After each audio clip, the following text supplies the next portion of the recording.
পাঁচটা জিনিস তুমি গনিমত মনে করবে। পাঁচটা জিনিস, কয়টা? পাঁচটা জিনিস আছে, এগুলাকে কি করবা? গনিমত মনে করবা। এগুলো আসার আগে যে জীবনটা তুমি পাবা, এই জীবনটাকে তুমি মূল্যায়ন করবা।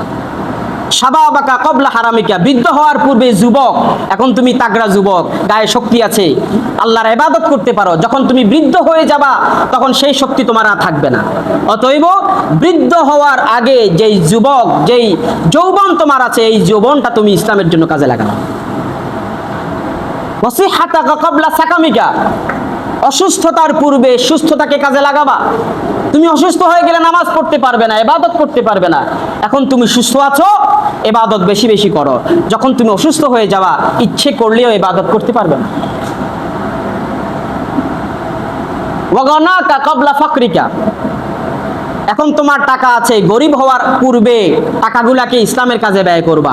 এখন তুমি টাকা, তোমার টাকা ভালো ইনকাম হচ্ছে, ভালো টাকার মালিক, এই সুযোগে তুমি দান সদকা করবা। যখন তুমি গরিব হয়ে যাবা, টাকা তোমার থেকে চলে যাবে, তখন ইচ্ছে করলেও তুমি দান করতে পারবে না, কারণ তোমার পেট চলে না। দান করবা কি? দান করবেন কি? পেটও তো চলে না, ফ্যামিলি চলে না, দান করার কোনো অর্থই নাই। এখন টাকা আছে, এখন দান করবে।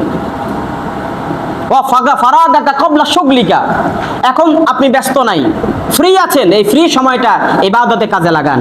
যখন ব্যস্ত হয়ে যাবেন তখন আর ইচ্ছে করলেও আপনি সময়টাকে কাজে লাগাতে পারবেন না। ওয়া হায়াতাকা ক্বাবলা মাউতিকা, মৃত্যুর পূর্বে যে হায়াত তোমাকে আমি দিয়েছি, ওই হায়াতটাকে তুমি কাজে লাগাবা।